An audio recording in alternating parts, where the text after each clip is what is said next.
Yes, I am because we are.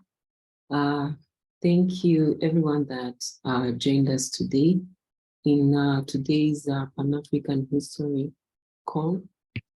So my name is Dushime Yvonne, based in Rwanda, Kigali, and I'll be your host for today's meeting.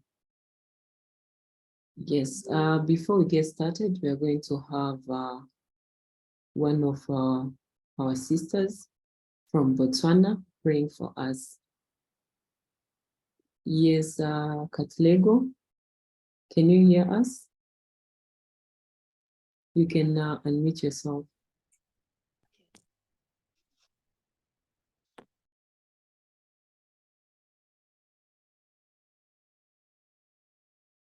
Yes, Katlego. Okay, hi. I hope I'm visible and the voice is audible. Hello, Hello. everyone. Hi. Okay, so my name is Katlego and I'll be. Sorry, sister, we can't hear you. Can't hear me. Okay. Hi, you still can't hear me? No, we can't hear you. Oh my God. Okay.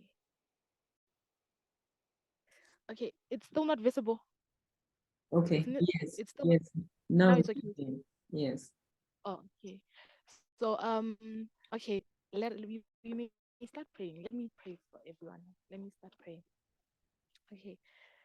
Modimo ra ra go rapela ka tsatsi leno modimo re tla gapela ga gago mo rena Jesu re tla re kopile modimo gore wena o le rara o tle o re etele pele modimo ke wena o re tlisitseng fano modimo ke wena o re kopantseng modimo ke rapela gore modimo jaaka re tlile fano modimo re thuse re tle re otle lerato modimo mo baneng ba gago modimo re thuse re otle kagiso modimo mo bathong ba gago modimo ra go rapela modimo re rapela gore modimo re dirise mo batshelong a batho ba gago modimo re dirise modimo re emise dintwa modimo re dirise modimo re kgone go gotisa lefoko la gago mo bathong ba gago mo rena Jesu morena meeting o jaaka re kopane jaana modimo ja go rapela gore nna mo gone modimo re etelele pelo modimo ka leina la morena Jesu ke a rapela modimo wena o le rara modimo o rile ga re kopane ka leina la gago o tla nna magareng ga rona modimo nna magareng ga rona morena Jesu jaaka re le fano nna le rona modimo o re etelele pelo ka leina la le maatla la ga morena Jesu ke a rapela. Amen. Yes. Thank you very much, Sister Katlego. Yes, you can continue with your report. You have 3 minutes to present it. Okay, thank you so much. You're welcome. Okay, I'm audible, right? You can hear me? Yes, we can hear you. Oh, okay. So the theme or the topic for the meeting was the importance of oral African history telling and proverbs in preserving and passing down African cultural knowledge. Um, so storytelling is a key part of the oral tradition and it is used to share knowledge, entertain, and preserve cultural heritage. So African proverbs and sayings are often used in storytelling as a way of conveying messages, lessons, and wisdom to listeners. So African proverbs are often and sayings are often short and they contain significant meaning and wisdom. So they are typically passed down from generation to generation, and mostly it is done orally. So African proverbs and sayings and the stories, they reflect the cultural values, the beliefs, and wisdom of African societies, and they serve as a source of guidance and inspiration. So oral tradition, stories, and proverbs, they are how we share our cultural heritage, our beliefs, and you, the oral tradition history. It is what we use to connect to our history. It is how we share cultural heritage and beliefs. So oral tradition, it can be used to remember things that would be frequently or otherwise forgotten. And the stories, they contain moral lessons and messages which help connect with our roots as well as other cultures that maintain similar traditions. So they serve as oral historians and they recite historical anecdotes passed down through generations. So in Botswana, we have this saying, like one of the proverbs that we use, that has come from a long, long time from our forefathers, is which means two hands are better than one, or when we work together to solve a problem, then it is better than working alone. So some of those proverbs and those sayings and those things are what we use in Botswana to kind of like keep the history and keep everything going in our country. So that is all I had for you today, and thank you. Yes, thank you very much. I am because we are. Thank you for that wonderful report. Yes, that was our sister Katlego from Botswana. Yes, up next we are going to have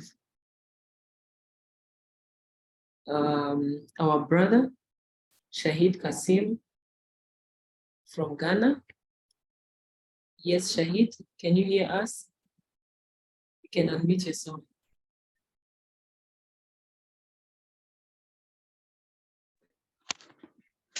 Yeah, I can hear you. Yes, welcome. Thank you very much. Good afternoon to African colleagues. It's a privilege once again to give you the opportunity to speak in this noble platform. I join my fellow Africans to speak on the theme, the importance of preserving and promoting African languages as a means of cultural preservation and identity. Written and spoken words are an art form, a way for values and traditions to be passed down for generations. When a language is lost, part of that culture is lost. By the same measure, when languages is preserved, the traditions and customs contains living in the hearts and minds of those who understand it. African languages promote continental unity and harmony. It helps us to understand and appreciate other peoples better through African languages and customs. Such understanding helps to promote continental unity and mutual agreement between people of African background. Now let's quickly go to current affairs. And on Tuesday, 4th July 2023, Citizen Nana Akufo commissioned the renovated and modernized Kwame Nkrumah Memorial Park a year after the president's card sought for the commencement of work on the project. As outstanding Pan-Africanist of his generation, the burial site of Kwame Nkrumah must be appropriate to his status, an exceptional contribution to the liberation of Africa from colonialism and imperialism. In conclusion, it is however important that as Africans, we reclaim ownership over the narration of our own history and revive our cultural identity to strengthen a shared aspiration to achieve African unity. Thank you very much once again. I am because we are. Yes, thank you very much, Brother Kasim Shahid from Ghana. I am because we are. Yes, up next, we are going to have our sister from Zambia, Blessing Mzumara. I hope I just pronounced your name well. Yes, Blessing, you can unmute yourself. Good afternoon, everyone. Yes, good afternoon. My name is Blessing Uzumara from Zambia. So apparently, I actually didn't prepare some sort of report because I recently joined the movement, but rather I prepared a presentation.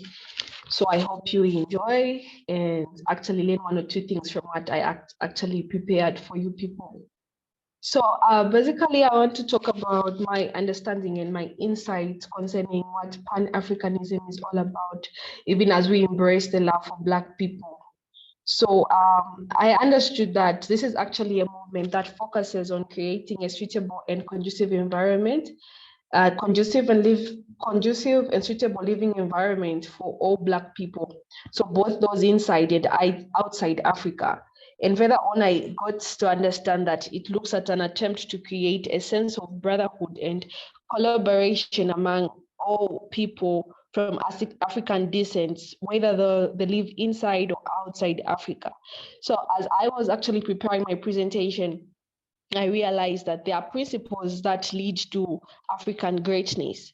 So a few of them would be, one is to be your best. So you are a person simply because you are recognized by other person. And besides that, we talk about art. So through art, we as Africans are able to unleash our greatness. In art, we can talk of things such as stories that help us foresee things that were done in our past and also help us carry on our values and customs, regardless of which country we are from. For as long as we are Africans, we are one. And also considering the core values of leadership, which are justice, integrity, generosity, empathy, to mention but a few. And besides that, we can also talk about discovering a wide range of heroes.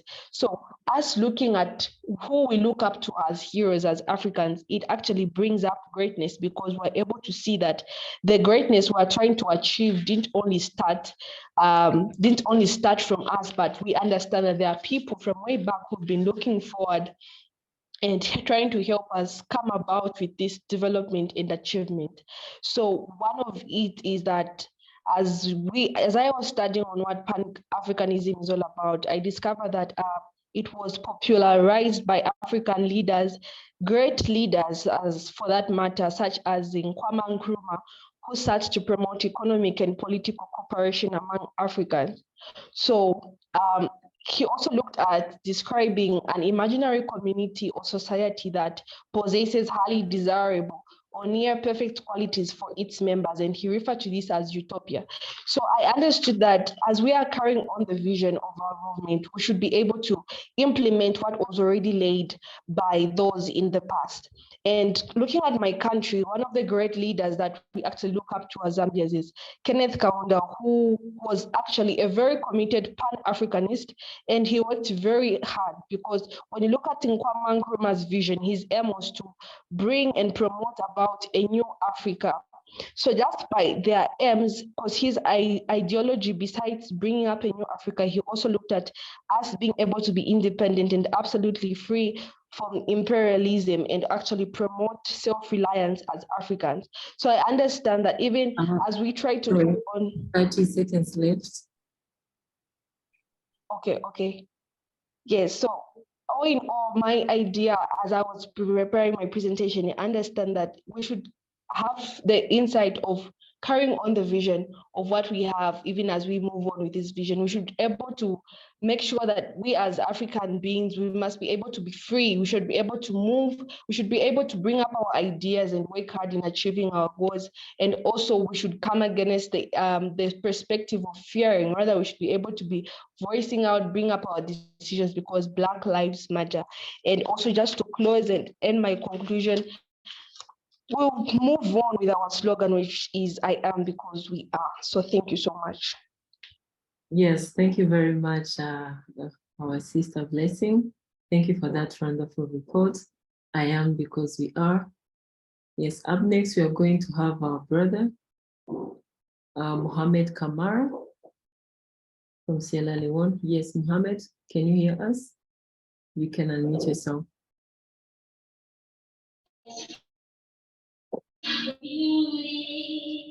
Yeah, good afternoon, Yes, everybody. My name is Mohammed Kamara. I'm from Sierra Leone.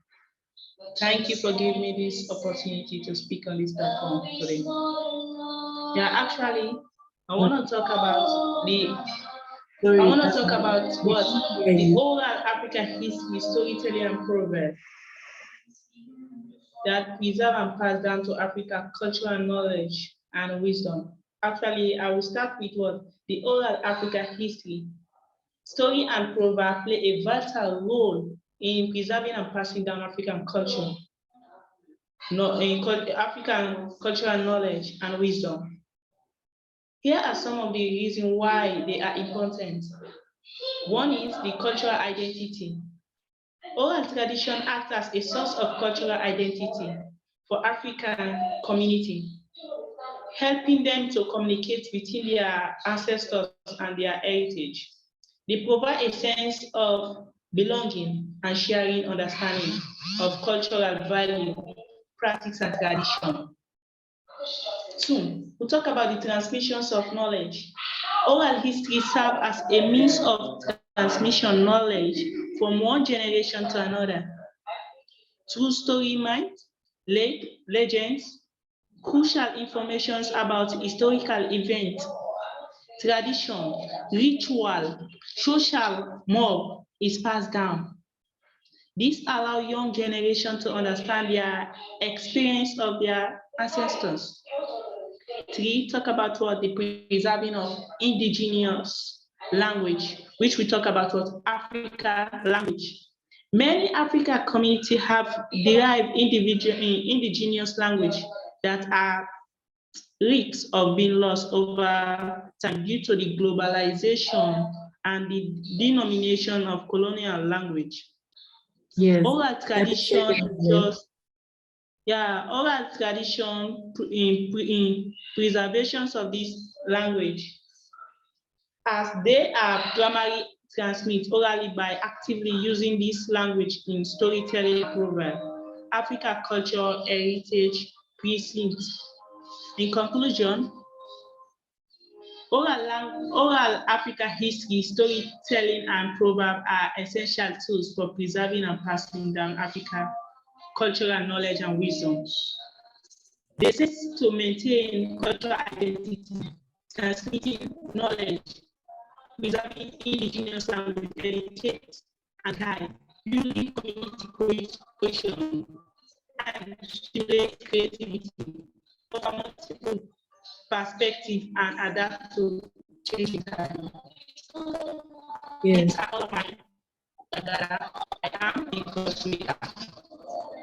Yes, thank you very much, Mohammed Kamara. I am because you are. Thank you for that wonderful report.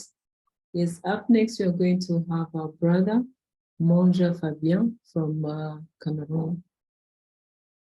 Yes, Monja. Can you hear us? You can unmute yourself.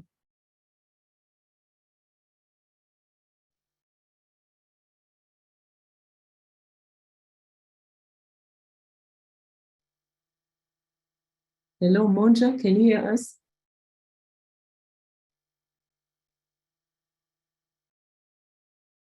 Yes, you can unmute yourself.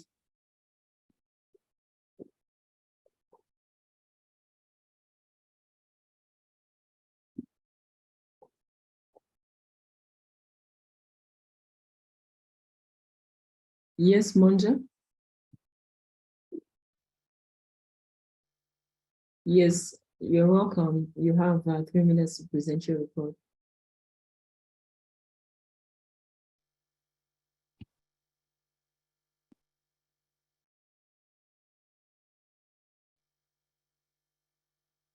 Yes, Monja, can you hear us?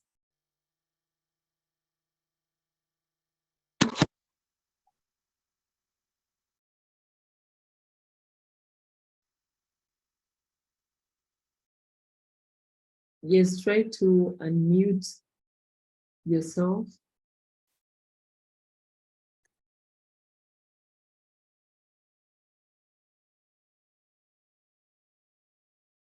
Yes, I think they're experiencing network issues.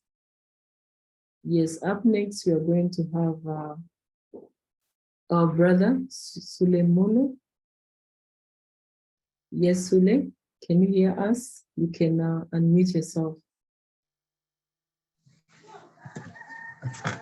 Yes, good afternoon to everybody here. Yes, good afternoon. Because it has been, let me say 2 weeks now before I came, but today I just joined you to listen to what you have and congratulate you for continuing what you are doing. So next time we'll prepare and come and then give a report. Thanks to everybody. I am because we are. Thank you. Yes, thank you very much. That was our brother Sule. Yes, our brother Munga Fabien, I think Sorry for background noise. Yes, I think they are experiencing network issues, but we have updates for I Love Black People. Yes, those that we started the meeting with, we played a radio show episode where our co-founder was talking about having a billboard in South Africa, Johannesburg. So yes, so we are going to have a billboard in South Africa that Afrophobia is a trap. So in that case, we would like you to share artists that can perform virtually while we are launching that billboard. And also we are planning the I Love Black People Pan African City Meetup. We have Nairobi, Lusaka, Accra, Lagos, Maputo in Mozambique, and other cities. There are 8. We will let you know once we set up the dates and time very soon. Please make sure if you are in one of those cities, you can reach out to me on WhatsApp or here on Zoom. Then I can share with you more information, because we would like you guys to participate. We've been planning meetups for long. Because of COVID, we were not able to meet, but this time around, yes, we are going to do it. Yes, make sure that if you are in those cities, you are going to reach out to me. And that's like a start. We'll be having meetups in different cities. We are going to start with those, there are 8. So it's Freetown, Dar es Salaam, Maputo in Mozambique, Nairobi in Kenya, Lusaka, Zambia, Lilongwe, Malawi, Lagos in Nigeria, and Accra in Ghana.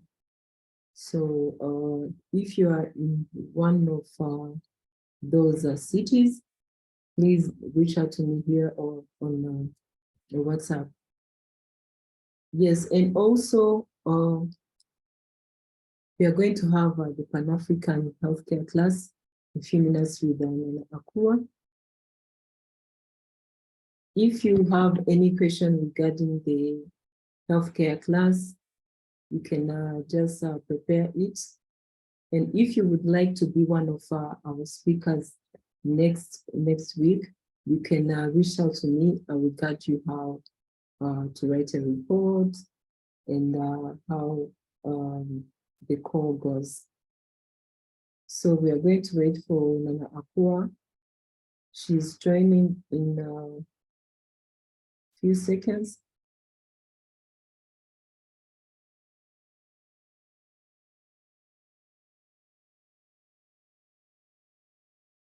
But in the meantime, feel free to introduce yourself in the comment section, the date you joined the movement, whether you are a member. If not, I will give you a link to apply and be a member. And also you can join our WhatsApp group. We also have a Telegram. I think I saw someone who requested a link to Telegram. I will share it. And also, yes, Victor, the one from WhatsApp, I'll also share it. Yes, Monja Fabian, can you hear us? You have requested to present, and now you no longer have network issues. Can you hear us? You can unmute yourself.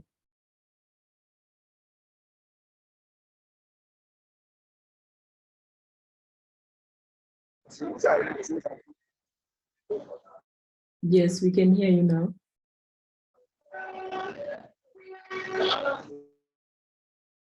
Yes, welcome, Fabien.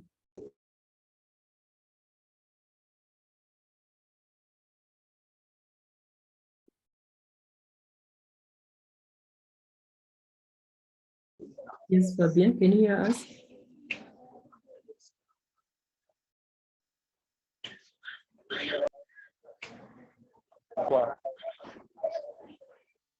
Yes, hello. Yes, we can hear Yeah, I you. can hear. Yes, you have 3 minutes to present your. Hello. Yes, we can hear you. Okay, I came up.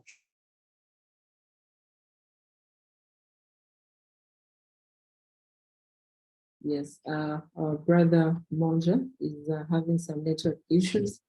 I can see that Mohammed just requested that I can repeat those cities.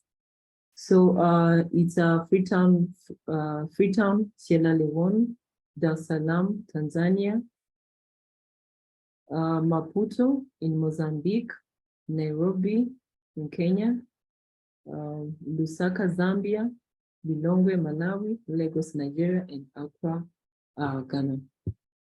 Yes, members from those cities, they can reach out to me directly. Yes, we are going to continue the Pan-African healthcare class with Nana Akua. Yes, if you would like to receive a shout out from her, as usual, you can just turn on your camera. Yes, welcome, Nana Akua. Thank you, thank you. Greetings, everyone. Good morning, good afternoon. How are you, Yvonne? Yes, I'm okay. How about you? Hey, Candace. Hey, Joseph and Fabian. Oh, that's all the cameras on today. Okay. Well, welcome anyhow. I'll look at the black boxes today. I think that I have pulled up what I am going to teach from today. So let's just sort of start at the beginning. So, and I had promised to come up with new handouts, but I didn't. But what I am going to do is focus on some that we haven't this last cycle. So, you know, as you may know, I am a traditional healer. I have been so for about, almost 25 years now. I like saying that now. There was a time where I would not say my age and feel some kind of way, but it was mainly because people would undermine young people. You know, I've been in certain positions and had certain roles, and older people don't always respect young people, right? So if you can get away with carrying yourself and presenting as an older soul or a wiser person and not have to share your age, sometimes you get more respect. So for many, many years, I would never share my age, but now that I am heading on 51, I'm very proud to say my age, and I feel like I got some years under my belt, even though a lot of my close friends are 60. You know, I had a really good dear friend of mine that passed a couple of weeks ago now, and she was almost my mother's age. She was 78, and though she was old enough to be my mother, she was like a sister. So I've always been, and I grew up in the South, so I've always been closer to older people and that sort of thing. So, but you know, it's always been troubling when, as a younger person, you didn't get that respect that you would hope for. So I am claiming that nowadays, that I feel like I have some years behind me, and hopefully many more in front of me. But I wanted to switch up some of the handouts that we go over, but I do want to just sort of start with the basics. We talk about holistic health here. So our Pan-African healthcare involves all things holistic. I am a holistic practitioner, a traditional healer. I'm an herbalist. I have studied for many, many years. I guess we're into decades now. Nutrition, herbs, homeopathics, touch therapies like massage and energy healing and reflexology, things of that nature. I've made products for decades, have had a few businesses, had a few nonprofits, still have a couple of those. And I run a ministry. And the ministry is rooted in a traditional African religion called the Akan tradition, which is rooted in Ghana. I've been traveling to Ghana for many years now, for about 23 years now, and love the culture and the people and consider myself Ghanaian. Dealing with continental Africans, you all who are still on the continent, sometimes those of us born in America, we're warmly greeted, right, and considered brethren and sisterin, and sometimes not so much, right? So I always have to give this explanation of I'm not African because I was born in Africa, but I'm African because Africa was born in me. Somebody put in the chat who said that. You'll get some brownie points. And I have recently had to explain this to a Nigerian brother friend that I was talking to. He was like, so you're not Nigerian? You weren't born in, no, he didn't think I was Nigerian. He was like, you weren't born in Ghana, and where are your parents? And he wanted all these details. And so I gave him that explanation. And so sometimes people understand that concept or accept that, sometimes not so much so. But if you don't, you should, because we are all African. Africa is all of our mother. So that's sort of my statement and my stance on that. And I feel as we embrace all of us throughout the diaspora, we have to have that mindset. And in order to do and be all that we have to be, and to live out our purpose, we have to have good health. We have to be of sound mind, body, spirit. We have to be on one accord. And for me and my experience and what drives me and, you know, what I feel like I'm here on this planet for is to do that by being very healthy and balanced in our emotions and healthy in terms of eating good foods and trying to heal ourselves as naturally as possible. We know that sometimes we encounter illnesses or conditions that may require certain procedures and certain surgeries even, or in certain cases, some prescription medications and things of that nature. But how we, when possible, can substitute those with natural remedies, or at the very least complement those with natural remedies, that is what I'm here to share information on. That is my belief, that is my ministry. And so that is what I teach here. This chart that you've been looking at is just sort of some of the aspects of holistic health or holistic healing or natural healing. You'll hear many different phrases and terms that are used for this very same concept. Some people will say naturopathics, will say alternative, which I don't really care much for. But if you consider it an alternative to some of the nonsense that we have been given all these years that are not really health producing or life saving or life changing, if this is your alternative to a better lifestyle, then we'll embrace that alternative word. But we know that holistic medicine is a form of healing that considers the whole person. We're talking mind, body, spirit, and emotions. And this is what is necessary to obtain optimal health and wellness.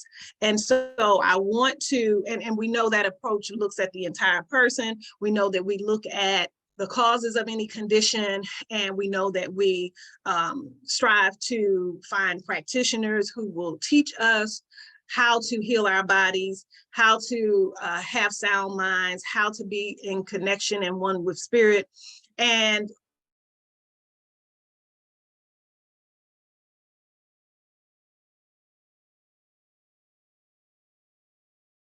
that will do us. We know and feel better and head better, right? And that you have that key that any practitioner will need. You will know your diet, you will know your routine, your lifestyle. You'll know what is common or regular or usual for you. And so you are armed with the knowledge of how someone can assist you. You're taking them this information. Here, this is me, this is my life, this is how I think, feel, eat, this is my routine every day. Ever figure out what is causing these symptoms, and integrate a number of routines or regimens into my life that will help get me back on track or back into balance. So I always like to show my Sangoma here, who we know is doing a combination of spiritual work plus herbal medicine, you know, plus physical, emotional, mental healing. I focus in the background as much as the foreground, right? And we know that if we are talking about natural remedies, herbs, those that are to whatever area that you are in, we know that we have to find our traditional healers in our areas who specialize in the native plants of our region. And so that is my main point here. And of course, to remove the stigma that any of us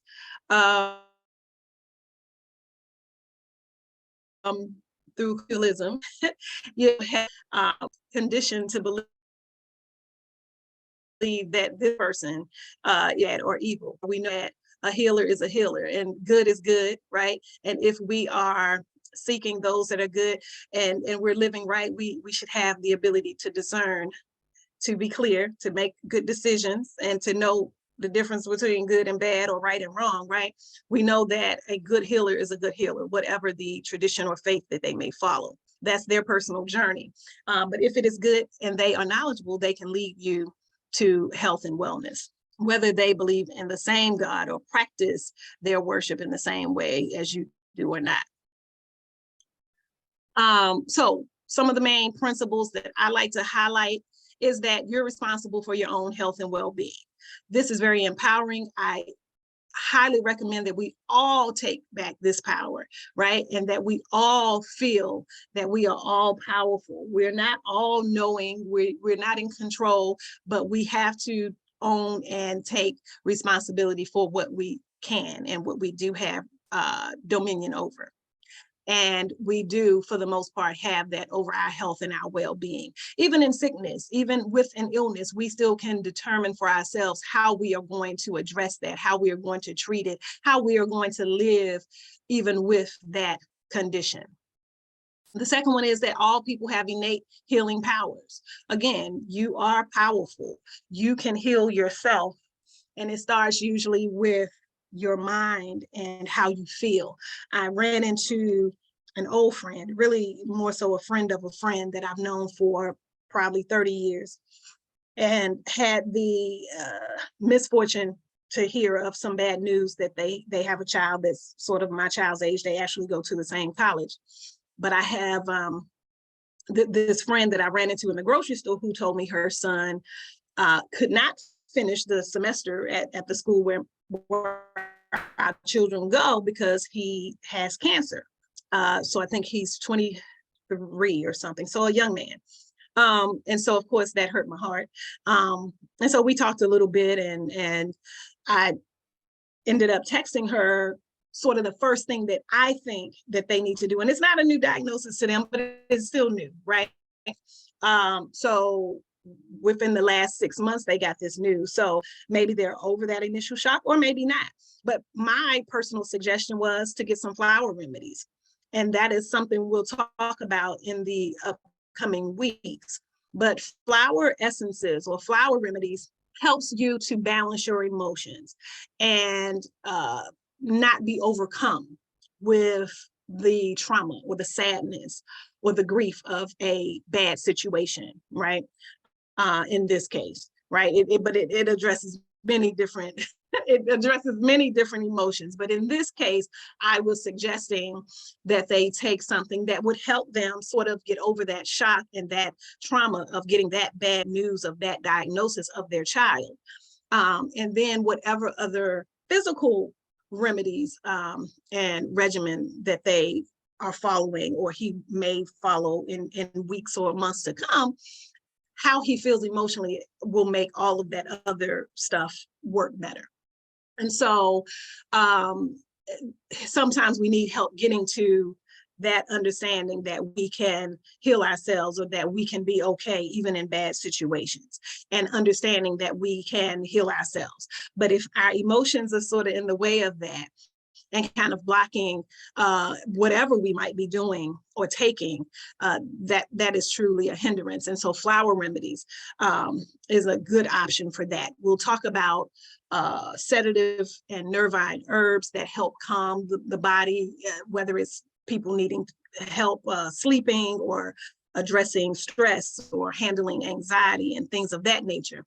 All of these things can block our innate ability to heal. The third one is that the patient or client is a person, not a disease. We always like to say, and you can start taking this kind of self-talk for yourself, is that I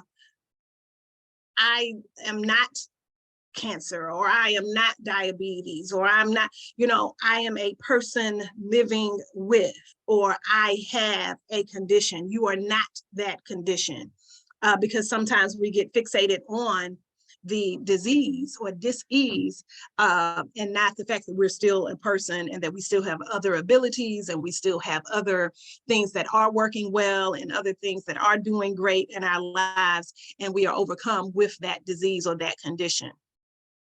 And then lastly here, treatment is finding and fixing the cause, which I've already mentioned earlier, but fixing the cause of the condition and not just eliminating the symptoms. So again, you want to work towards that. You want to find a practitioner that is going to help to discover that, so that we are not just always treating the symptoms, the side effects, and those sorts of things. I don't know if in this packet, what I really had in mind to do was to, so maybe I'll do that next week. So one of the things I haven't highlighted in the last few cycles of class was a form or a handout I had created some years ago. I used to call it, well, I'll say it's Nana Akua's natural medicine chest. So it's my suggestion of things that we should all have in our medicine cabinet, or in our, kitchen, or whatever we would call it. And I don't think it's in this packet. Please forgive me while I'm scrolling through here. I have reorganized these handouts so many times. I'm trying to just remind myself of what I put in this packet. Okay, so no, it's not in this one. So if we're talking about being well, eating well, living well, we have to know what that means, or what that looks like. So let's spend the rest of this class just talking about how to determine whether we have a good diet. At the end of the chart there was in fact a questionnaire that gave us sort of a diet check, an idea of how well we are doing in terms of our eating. And let's see if I can, these little pop-ups of people entering keeps coming up here. Let's see. Yes, I'm accepting them. Okay. So diet check questionnaire. So this will give you a good indication before we start talking about nutrition, so that you know and can determine for yourself, even though most of us know, right? We know whether or not we eat a lot of junk food, so whether we eat poorly balanced meals, and we're not doing vegetables, and we're doing a lot of fried foods, or we're doing a lot of starchy foods, or we know if we're not drinking a lot of water and we're doing a lot of sodas or carbonated drinks or teas that may be full of sugars and things like that. But this is a good sort of really streamlined, clear way to determine how well you might be or how poorly you might be doing with your diet, right? Do you add sugar to your foods or drinks every day? Or does it already contain a lot of sugar, right? And we know that this could be sugar, this could be high fructose corn syrup, this could be maltodextrin, this could be sucrose, this could be fructose, this could be lactose. There's so many different words and different forms that sugar comes in, right?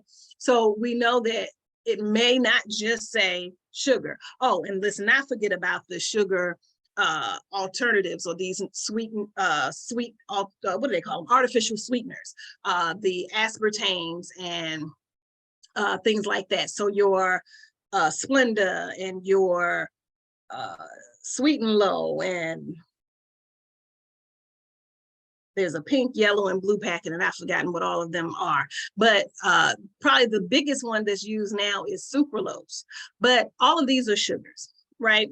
And I usually will say that if you're going to do sugar, do pure, raw cane sugar. All these others, these sugar substitutes and stuff, if you have to do those, you might as well do sugar. If it's a matter of a lot of times people who are diabetic, they get into this thing of being told, oh, well, do the zero sugar or the no sugar, or do these sugar substitutes. But these sugar substitutes, there are many studies that show they're even more harmful than sugar itself. So of course, you will still limit your sugar. It's still not to say, oh, I'm just going to eat sugar. Nana Kua said, eat sugar. You're still going to follow the glycemic index. You're still going to limit your sugar. You're going to have high protein, high fiber, green leafy vegetable type of diet, not your processed foods full of these types of additives and sugars and things like that. But you have to consider what's in the foods that you're eating. And a lot of these substitutes are no good. And usually you will not find, like, these unsweetened or no sugar things, best believe there's an artificial sweetener in it, because most people would never buy it or consume it if it didn't have some kind of sweetener to it. So we want the natural sweeteners, like your stevia, your xylitol, your monk fruit, your agave nectar. There's even, they mix the real sugar with stevia, because some people don't like the taste of stevia, and you get Truvia.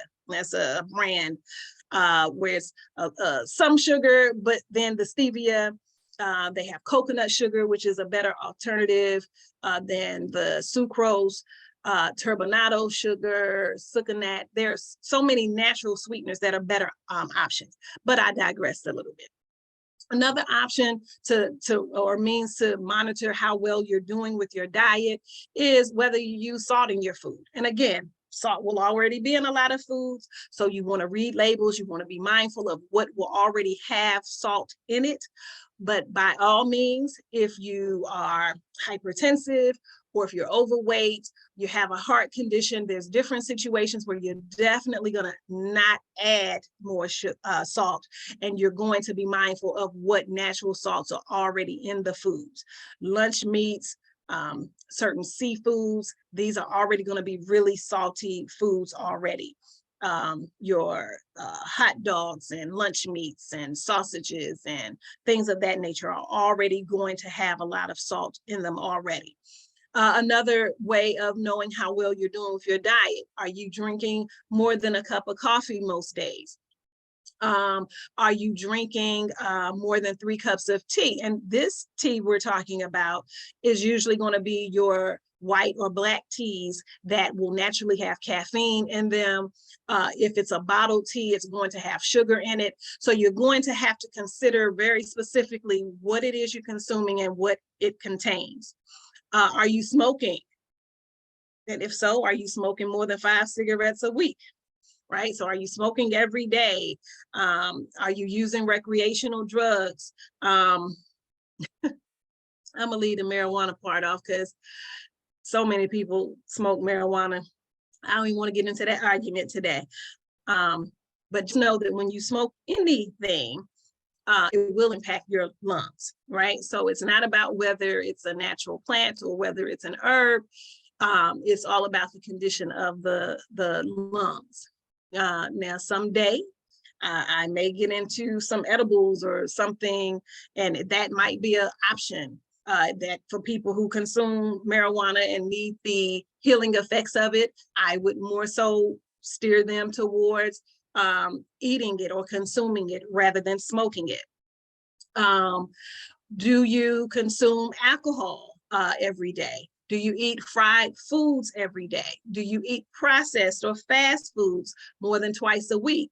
Do you eat red meat more than twice a week? These are all good parameters to determine how well you're doing with your diet.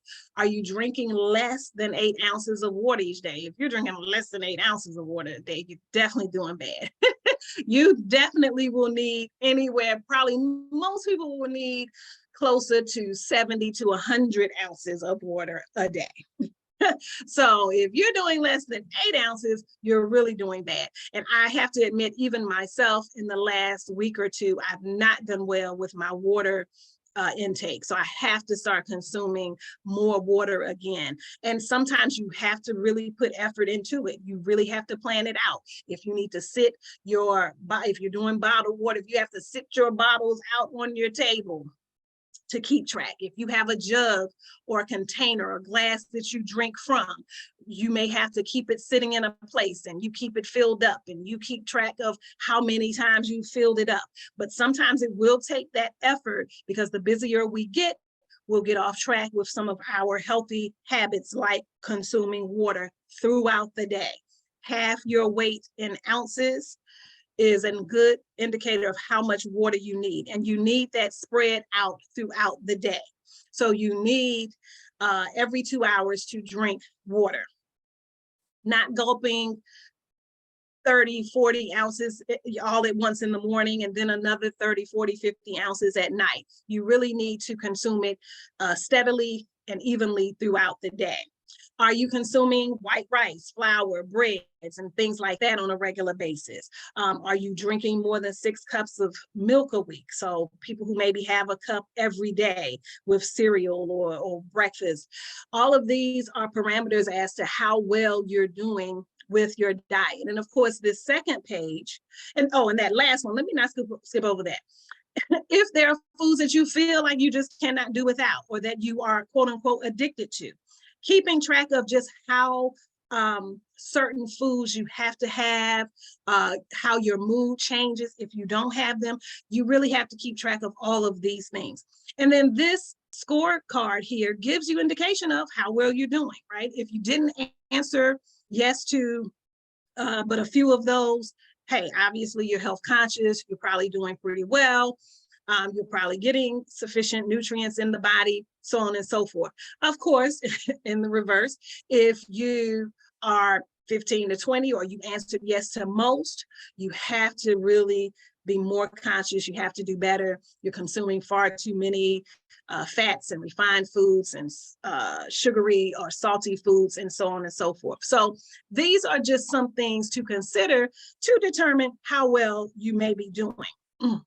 So in that regard, let me just say, we know that we eat for pleasure. We eat sociably. I think it's a Black people thing, right? African people's thing. We often will eat around social gatherings and things of that nature. It's cultural, and that's fine. we still have to be conscious of what it is that we are consuming. So maybe providing options that are healthier, even if it's not what your family or friends are used to, right? You may have to start incorporating some different things to expose your people, you know, your family, your tribe, so to speak, to some different things and say, hey, let me, you know, give you this, or sometimes give them something that's, say, vegetarian or plant-based, and they be surprised to hear that it's not meat. But we can all still have what we do and enjoy what we do sociably and culturally, but still be a little more health conscious about it. So let's talk a little bit about what nutrients are, right? Because we eat for pleasure, but we know that we must eat for nutrition and to get the sustenance that we need in our bodies for our bodies to function well. And so we know that nutrients are, in fact, substances that provide nourishment to the body. We have 6 main types of nutrients: carbohydrates, fats, proteins, vitamins, minerals, and water, right? And all are essential. All are essential. Some will have certain parameters to them in terms of what types of carbohydrates we consume, or what types of fats, which proteins, you know, we all have options in these categories, but they all are essential. So this food chart here gives us, and we're going to talk about vitamins and minerals, our micronutrients, next time, but this chart just gives more of a demonstration of what foods are or contain different vitamins and minerals. Kind of a quick guide. This one also a quick guide to protein-rich foods, right? And this one focuses on plant-based proteins, right? A lot of times people will, and I used to have an aunt that would ask me, I think this was probably when I had my first child, was like, oh, because we were vegetarian at the time, and she was like, well, what protein do you give her? And you know, how is she getting her protein? And if you all don't eat meat, and you know, so you always will have folk who will question you, even if they have neither chick nor child. They will question your choices in how you live and how you raise your children. However, these days, there's a lot of information to educate folk about plant-based proteins, and this handout gives a good variety of that. This one is one that gives a comparison of plant-based to meat or flesh-based proteins. And again, I won't go over those today, but we know that proteins are important. And let's start with proteins. We know that proteins, this is found usually in your beef, pork, chicken, game, wild meats, fish, seafood, but also soybeans, legumes, and we know, as we just saw, many other plant-based foods. These proteins provide the body with amino acids. Amino acids are the building blocks of proteins, which are needed for growth, development, and repair, and the maintenance of body tissue. So again, we know that it's necessary. It's important. We have to have proteins. Where we have to decipher or discern is which types of proteins. Carbohydrates, we know, especially those of us that are a little thick around the middle, we think that carbs are all bad, and you know, we are usually trying to avoid carbs. However, carbohydrates, their main role is providing energy and fuel for the body, same way that gasoline fuels or petrol fuels a car, right? So we know that these types of foods, whether it's beans or plantains or potatoes or corn or other root vegetables, we know that these deliver sugars or starches that provide carbohydrates for energy. We know that this is what allows us to do our daily activities, walking, talking, running, lifting heavy objects, moving, all of that. We know that fuel is needed for that. And we know that this is how the body obtains it, is through carbohydrates. We know it's essential for growing children and pregnant women. And we know that the body needs calories to perform vital functions such as maintaining body temperature and keeping the heart beating and digesting food. So who knew, right, that carbohydrates provides the fuel, the substance for all of these vital activities.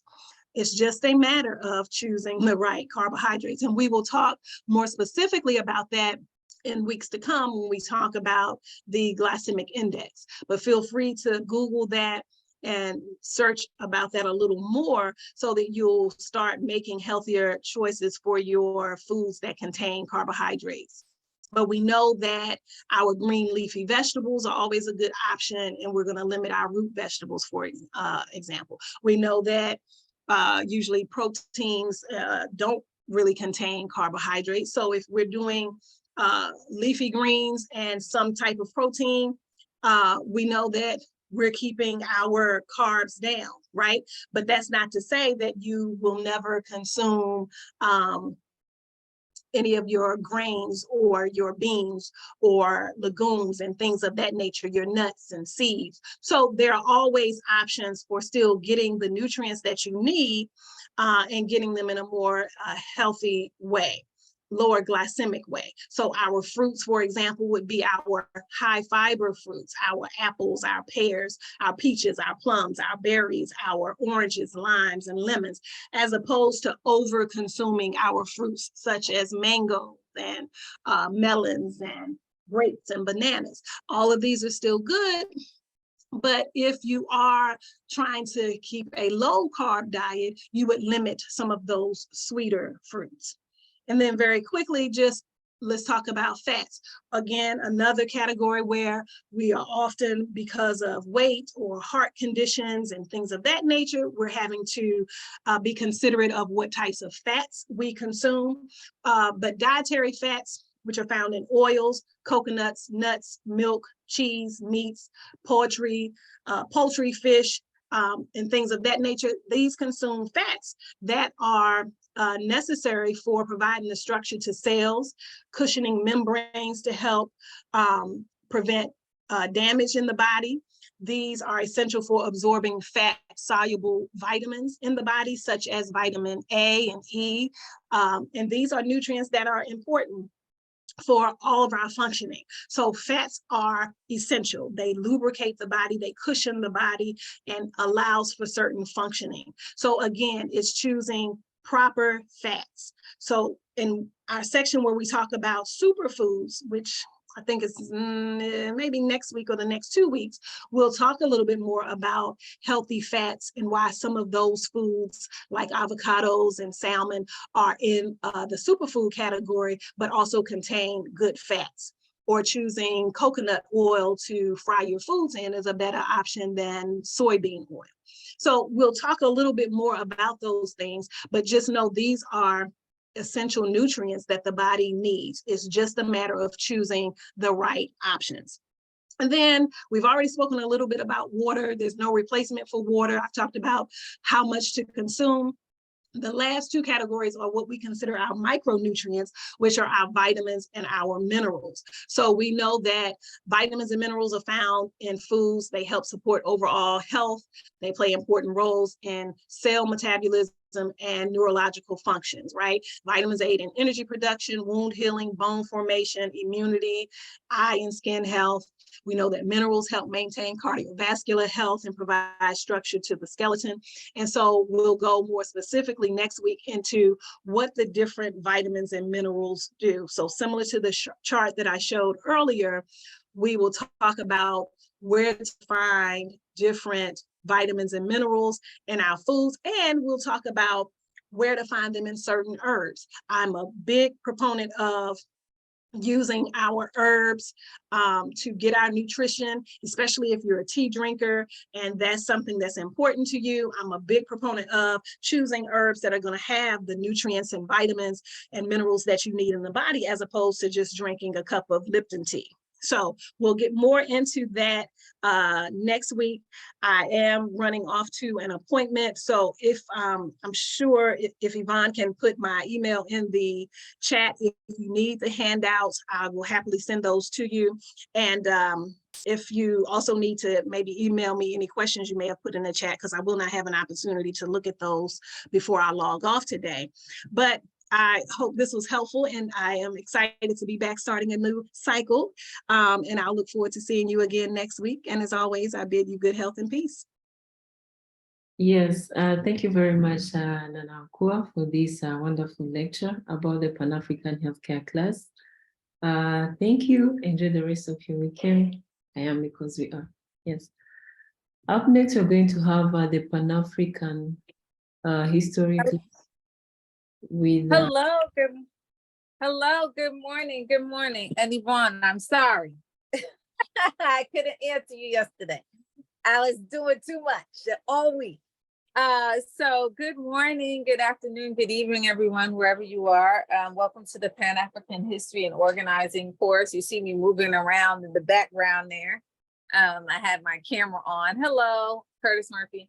I had my camera on earlier than normal. Anyway, this is the Pan African History and Organizing course. The syllabus is up. I know you all were waiting for it. The syllabus is up in the course, and I am your professor instructor for the course. My name is Tyreen Wright, and I will be teaching this ideological development course, which is designed to help you do the work that you do in I Love Black People as ambassadors, okay? So first things first, what I like to do, and I don't know, we need to probably adjust a couple of things, because I don't really like the ambassadors to start looking at the material before I can explain to you what it is we are doing, because sometimes it's a little confusing as to the relevance.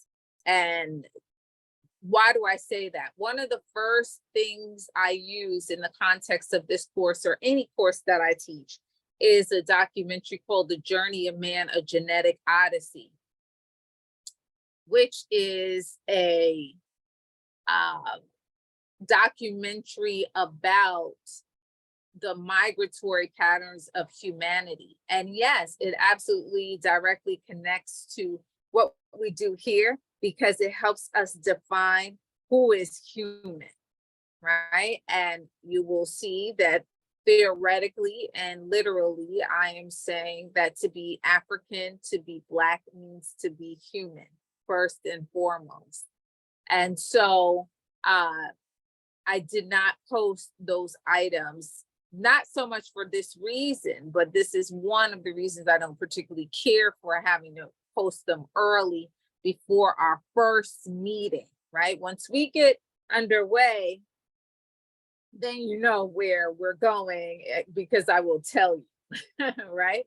Okay, so I have posted that, the documentary, The Journey of Man, A Genetic Odyssey, just moments ago. And I also posted our first video on Pan Africanism, and it is just 10 minutes of a longer lecture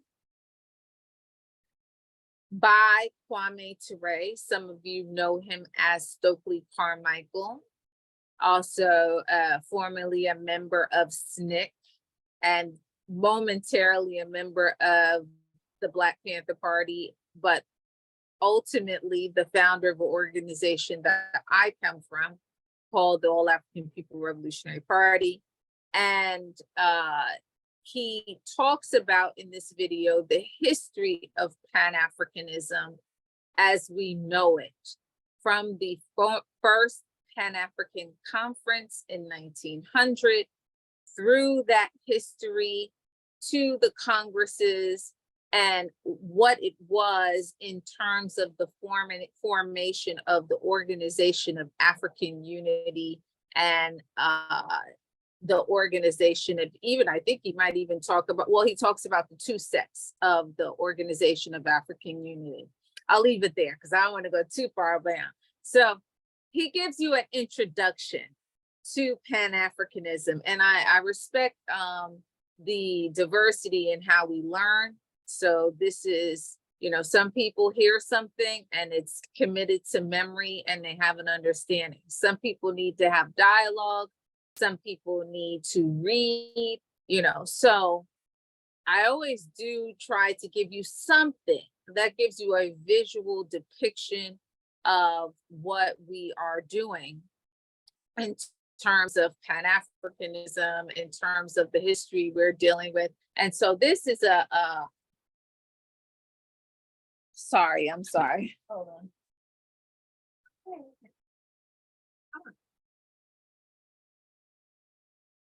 Sorry, guys. I got a little interrupted.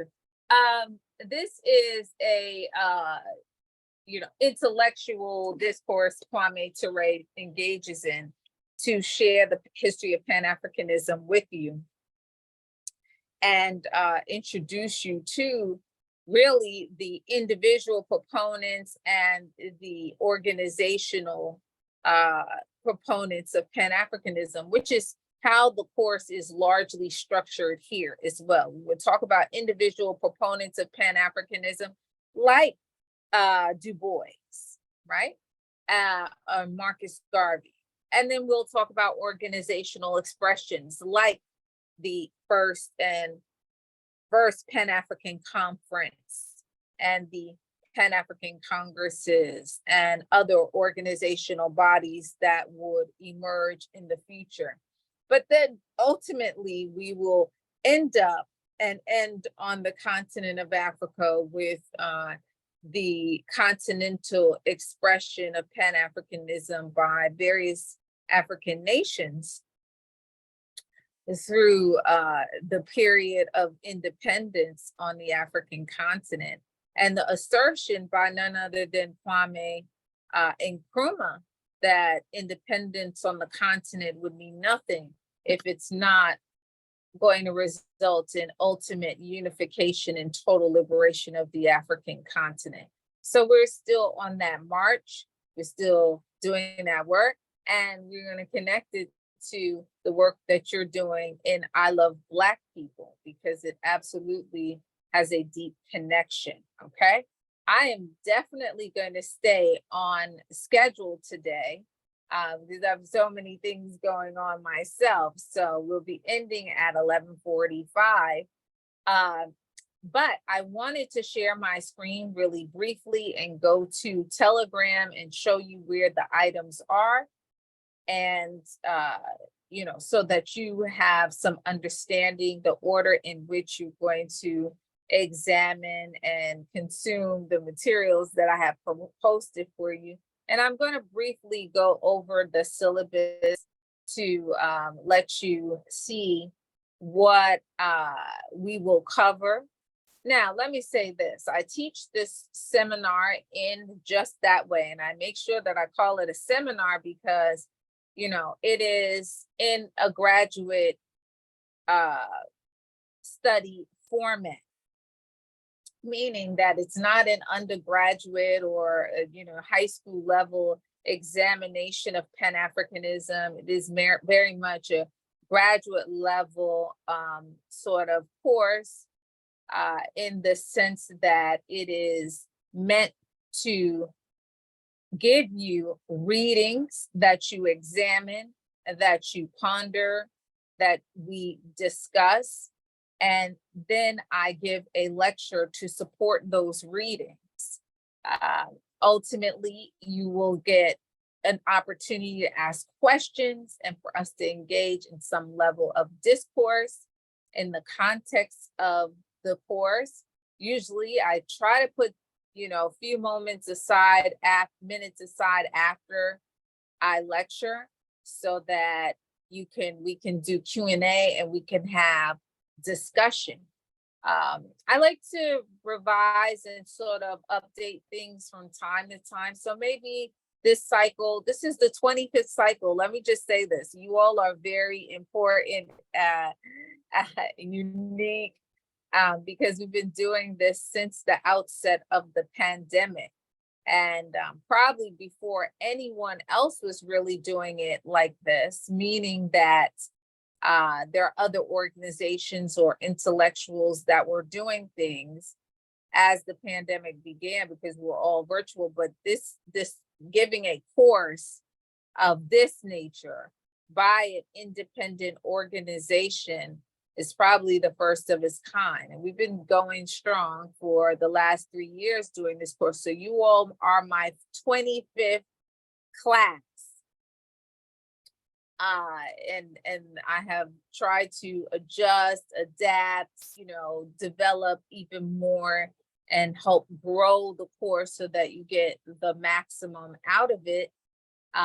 So, you're 25, you're the first quarter, you are a milestone for us in terms of the first quarter under our belt of courses. So and as of December, there were 22,000 ambassadors that came through this course that were enrolled in this course. So I don't know what we're up to now at this point, but 22,000 in December of 2022 that had taken this Pan African History and Organizing course to that date. That being said, what else? Oh, I do want to tell you a little bit about me, but I do want to get through this as well. So maybe I'll do that when we get to the Q&A portion of the course. Of this session. Let me just put my glasses on and share my screen, and we're going to go to the syllabus really briefly.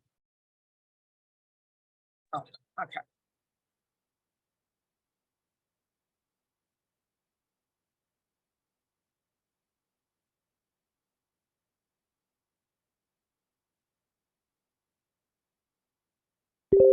Okay, so this is our course in Telegram. And so you see where you got the link. And then you see I have posted this video by Kwame Ture. Okay, Stokely Carmichael. Okay.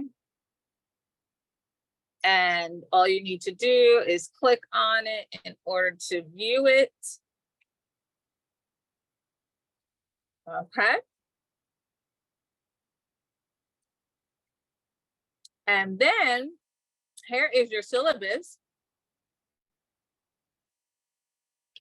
All you have to do is click on it. Then this is the first part of our curriculum, a film called The Journey of Man, A Genetic Odyssey by Spencer Wells. Now, Spencer Wells is a geneticist, and he is someone who had a theory. He wasn't new to the theory. The theory has existed for a long time. The theory is that humanity began in Africa,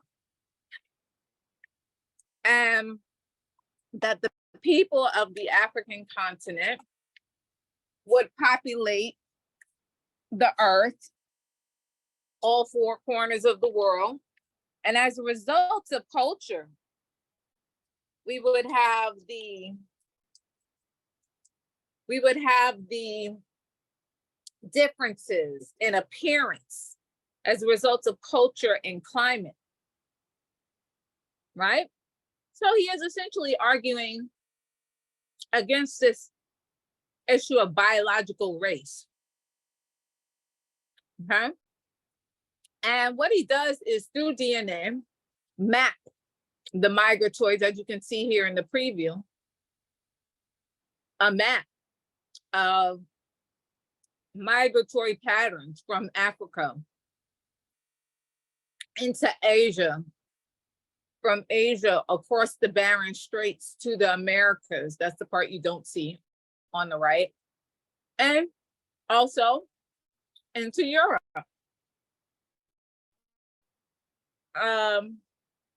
It's an established scientific fact that all the world's indigenous peoples were Black first, were African first. That's why it's not revolutionary when people say, oh, they found the remains of this person or that person in Europe or in Asia, and they had the markers that indicated they had levels, high levels of melanin. This is not a surprise. Why? Because the Homo sapien, which is what we are, the modern human, originates in only one place on this earth, and that's Africa. Okay? So for most of the time that we have existed in this world, to be human has meant to be African. Okay? They were synonymous, period. And that's without a doubt, without a dispute at this late date. So why do I teach this? We're going to get on the same page. Part of what we face in the world in terms of racism is a challenge to our humanity. Okay? That is what it is. All right? That being said, this arms you with not just the theory, but the scientific data that establishes that not only are African people human, but are the first humans and are the humans that everyone else would emerge from. This is a scientific fact. This film establishes it through DNA.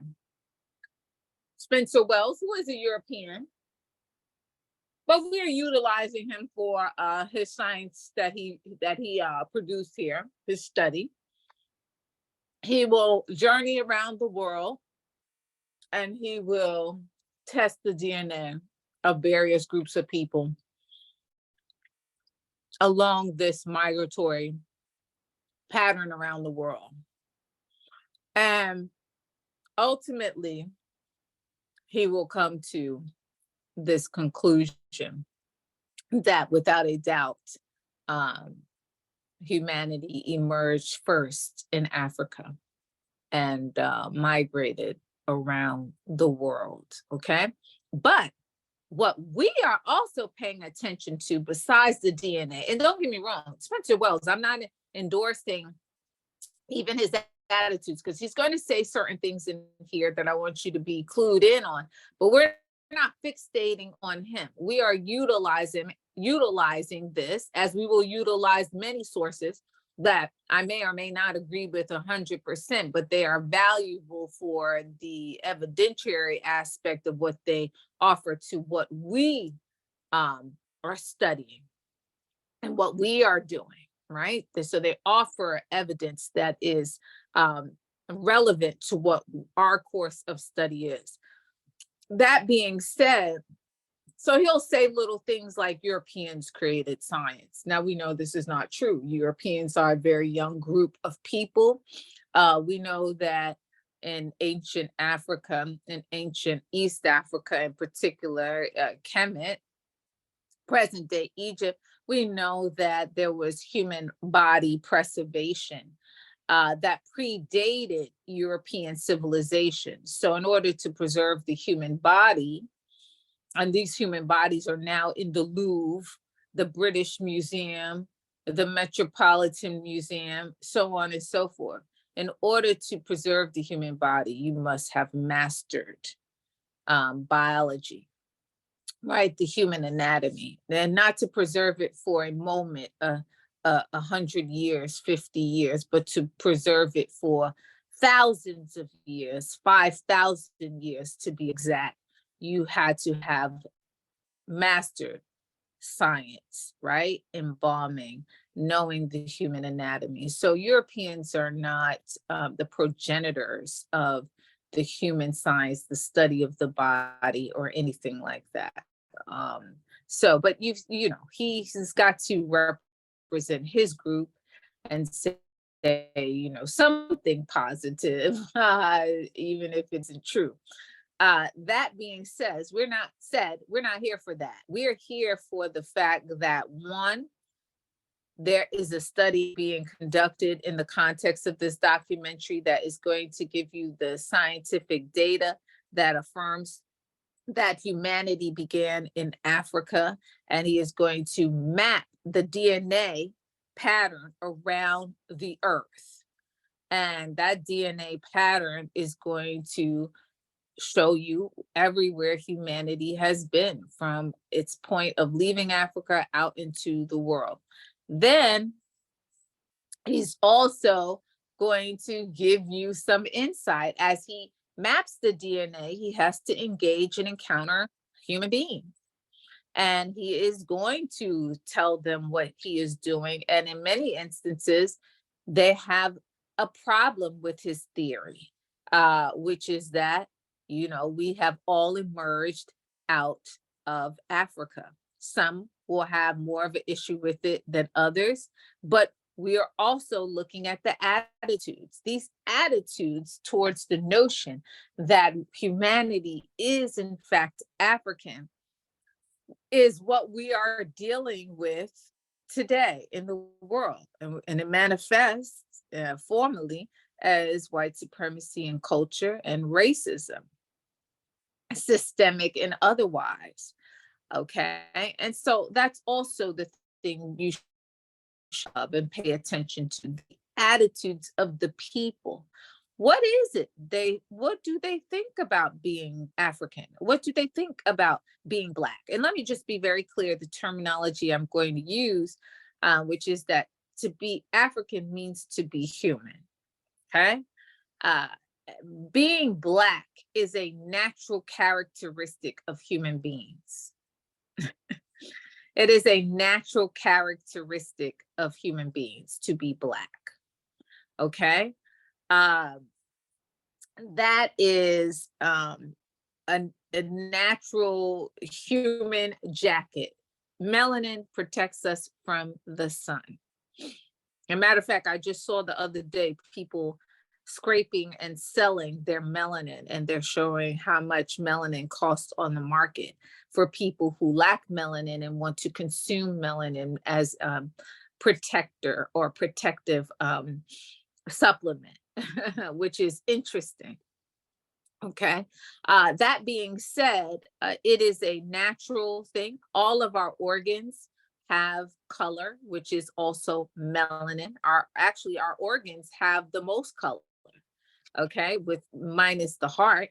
Our organs have color. Our liver, our kidneys, these things are not white or pale. They have color, they have melanin. And yes, it is very similar to the melanin that manifests. Matter of fact, the least of our melanin manifests on our skin. Okay, but it is a necessary component for our protection as we navigate the world and navigate the earth. It protects us from the rays of the sun. Okay, and so it has been only in the last 400 years that this very young group that emerges out of Europe, called Europeans, have constructed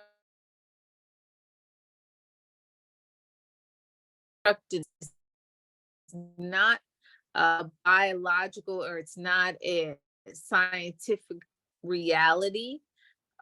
Race is not a real biological reality, meaning it is not scientifically proven. You can measure melanin levels, things like that, ability to manifest melanin, right? However, race is real in a scientific sense. Okay. It has been a construct, a social construct created by a very young group of people that have emerged in the last 400 to 500 years called Europeans in particular. And so we have organized around race in order to protect ourselves in light of this racial pathology that has emerged in the world.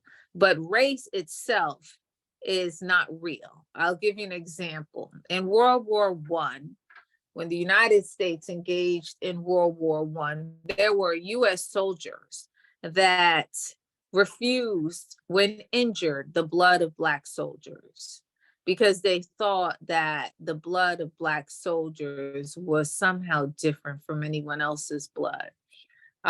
It is probably, the blood of Black soldiers is probably better than anyone else's blood because, you know, there's a tendency to be universal donor, O donors, right? So O have O blood type, which can give blood to anyone. That being said, and it's, you know, some people call it the original blood type, O. So the point is that these soldiers died for refuse the blood of Black soldiers. So their ignorance sent them to eternity. Hold on. Okay, hold on. Something interrupted my share. All right. Okay, can you guys still see the screen? Let's see. Yes. All right, good. Someone, so this ignorance sent them to eternity. Okay. That being said, there is no scientific basis to race. It is ascientific. Okay. And this film helps to establish that for you. Okay. There is only one race, and that is the human race. And you know, African people are the progenitors of the world's population. And you will see that with the Khoisan that are featured here in the documentary. Okay, so this is the purpose. I know a lot of people, when they see this, like, why is she showing us this video with this, you know, very pink and pale man talking about, you know, mapping things? Well, this is why, because it will give you some understanding. And this is the description of, you know, the film, you know. And unfortunately, sometimes when people see this film, maybe the concept is more digestible because the speaker is a non-African person, a non-Black person, you know, which is unfortunate, but you know, it happens in real time with me university settings. Sometimes they can, this is more palatable to them because the speaker is, or the speaker doesn't look like me. The speaker is not a woman. The speaker is not an African person and who is identifiably Black as I am. So, you know, so that's that. Okay. And so I'm going to end. Well, no, let me just tell you really quickly. Here's the syllabus. Can I have a time check, Yvonne? Because I can't see the time. Yes. Yes, you have two more minutes. Okay. All right. So this is your syllabus. You can go over it on your own, but I will go over the course description really briefly. It says an introduction to Pan-African history and organizing is an ideological development course that surveys the history of Pan-Africanism as a theory and practice. The seminar is structurally designed to examine and engage in a critical analysis of the theories and practices of Pan-Africanism as both a political and ideological impetus for organizing African and Black people globally. The course begins with the historical foundations of Pan-Africanism at the turn of the 20th century. While it is simply a budding concept in the African diaspora and the Americas, it becomes the impetus for international organizing in Europe. the first Pan-African Conference, 1900, and the Americas. It finds its highest expression on the African continent in liberation and revolutionary struggles against imperialism with the objective of continental unity. Many have questioned the measurable results produced by Pan-Africanism. This course explores this idea and qualifies the practices and production of Pan-Africanism, considering measurable social, political, economic, and material gains for African and Black people globally by examining policy cases, conference resolutions, and various approaches employed by early proponents of Pan-Africanism, African nationalism, organizational bodies, and institutions. Okay. And so the learning outcomes are, well, I'll let you all read them, but I want to highlight, where we're going, and I'm going to go jump right to the end, which is number 10. To develop a measurable results orientation regarding business practices, services, policies, and political agendas, legislative initiatives, organizational efforts, and institutional practices. And what am I talking about is like, once you get past all these other little things, learning Pan-Africanism, the history, what it means, you will know that ultimately what we want to be able to do is qualify things to the best of our ability using the knowledge you get in this seminar in order to make the best decisions for us as a people, African and Black people. And so that is one of the objectives of this seminar, to help you qualify things as ambassadors, so you can answer that question, is this in fact good for us as Black people, as African people? Okay. So you can also read the seminar themes, and here we are at the first week, July 8th, introductory lecture, Pan-African history and organizing and ideological training seminar, the film, Kwame Ture, The History of Pan-Africanism. Here is the URL right there, so you can click on it, but I have already posted it in the group in Telegram. And then, of course, here is the link and sort of just a brief introductory to the journey of man, the genetic odyssey. So you see the two links those are first materials for the course for you to consume. And we will be discussing it in the context, as you see under there. This conversation will take place in WhatsApp. Well, you can change that to Telegram. I missed that. With ambassadors sharing their thoughts on the basic premise of the film. The discussion will be prompted by analytical statements posted in the virtual group or space. So we will have a little discourse in the group. Sometimes people don't say much of anything, and that's okay, because sometimes you can actually just ask me a question or two or engage at this during our lecture session when I Q&A. Today, I'm going to have to end on time. We probably won't do Q&A today because I've got to go. However, normally we will, and feel free to post in the Telegram group if you just have a burning question about what we are examining for the week. And I will try to communicate and, contribute to the conversation, but it also is for you to have discourse between each other around the readings. Like I said, this is a seminar. This is structured as a seminar. It's not, which is sort of like real life and graduate level, lived level, right?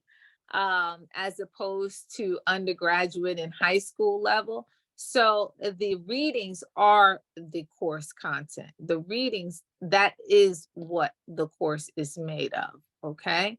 We're not doing tests and quizzes and all of that kind of stuff. We're adults here. We're trying to move with purpose. And so, We have a relationship of trust that I trust you are going to consume the materials and do so diligently so that we can get the most out of them. Okay. So I'm gonna end this share. Let me see if I can do that. Stop the share. I'm coming back on camera. All right. And let me see really briefly what you are saying. And I've got to run because I'm 4 minutes over.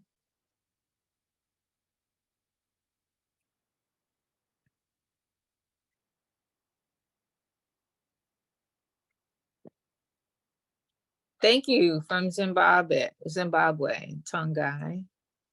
I don't want to mess anybody's name up, so please, please excuse me if I don't say her name because of that.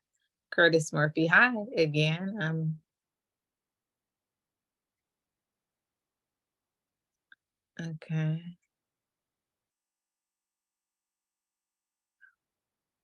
Oh, okay, good, good, good. All right, so those were Nana Kua's comments. Hello, who's saying hello to me? Hi, Curtis Murphy, hello. Telegram link for people who are not formally in the course. Please, Yvonne, help them with the Telegram link, I think. Yes. Okay, great. How can I? All right, so you saw that already. Absolutely, Curtis Murphy. We built the pyramids. They have not figured that out to this day. This is so true. Okay. Oh, okay. So you have questions. Yes, please put them in Telegram. Okay. All righty.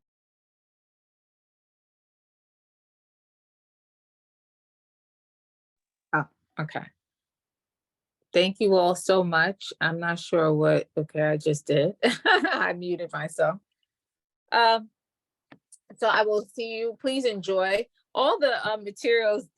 The piece on by Kwame Ture is very exciting. He gives you a very exciting historical overview of Pan Africanism, and so that is great. Thank you, Sante Sana. He gives you. Somebody says something. Anyway, I was responding. That being said, Kwame Ture gives you a nice overview of the history of Pan-Africanism. I love it. That is a much longer lecture, but that's the critical 10 minutes, 11 minutes of it. And please enjoy it. It's very good. He gives you some insight. And of course, you know, he has such great energy about it and sharing, you know, with the audience, the history of Pan-Africanism. Maybe at a later date I would share, or I would, at least for those of you who want to see the full lecture, I will share that with you all. That being said, then go on to, you know, look over the syllabus and then watch The Journey of Man. Okay, so please make sure you watch it in that order. Watch Kwame Ture, Pan-Africanism, the history of Pan-Africanism, and then watch The Journey of Man. And let me be clear, both of these items are on YouTube. So there's not a monopoly here, but I do want to tell you all the documents you will get in the context of this course are going to be in PDF provided by us. You do not have to spend anything. And please make sure, like, you know, keep them for yourself, you know, create a file so that you have them for a later reference, you know, that always helps. I know for myself, a lifelong student, as you know, I spent a long time as a student, right? I didn't talk about my credentials, you know, born in the United States, an African person, formally educated in New York, private school, really briefly. When I graduated from high school, I went to one of the top 100 high schools in the nation. at one time. And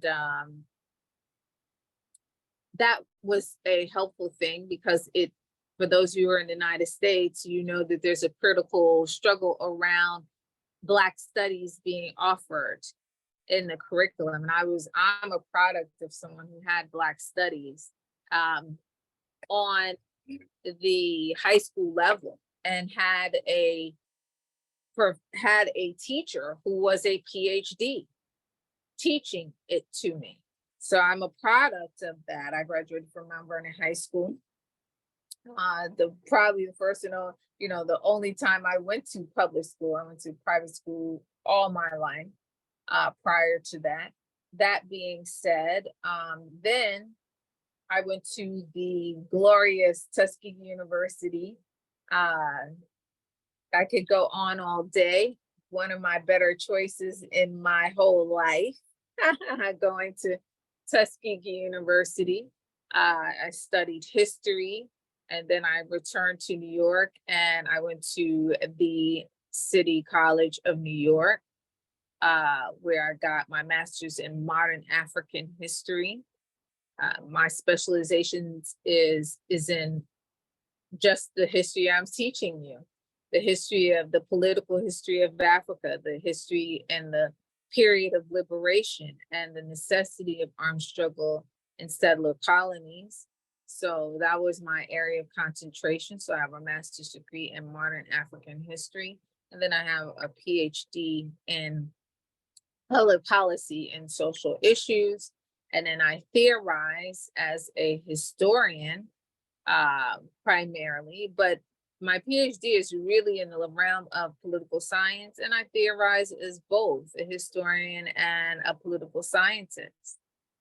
So there you have it. But anyway, I didn't plan on doing that this session. I teach for a public institution here in the United States, in New York in particular. And yeah, and every course I have done a lot of teaching. A lot. I've been teaching for quite a while. I've been teaching for, in different capacities, well over a decade. That being said, in the last almost 10 years now, I have always used, so the last 8 years, I have always used that documentary that I shared with you. The Journey of Man, A Genetic Odyssey. It doesn't matter if I'm teaching research or if I'm teaching history, if I'm teaching political science, or a combination of both. I teach something called modern Black and African political thought. So, regardless of what I'm teaching, the human story is relevant. And I always start the course off with The Journey of Man, A Genetic Odyssey. Right? Because I want us to be on the same page. Okay. All right. Well, that's it. I'm way over now, but I am, because we are, and I'm looking forward to engaging you in this seminar. Okay. Yes, thank you very much. I am, because we. Okay. Bye-bye. Bye. I would like to thank everyone that joined us today for today's Pan African history class. Thank you very much. See you next Saturday. I am, because we are.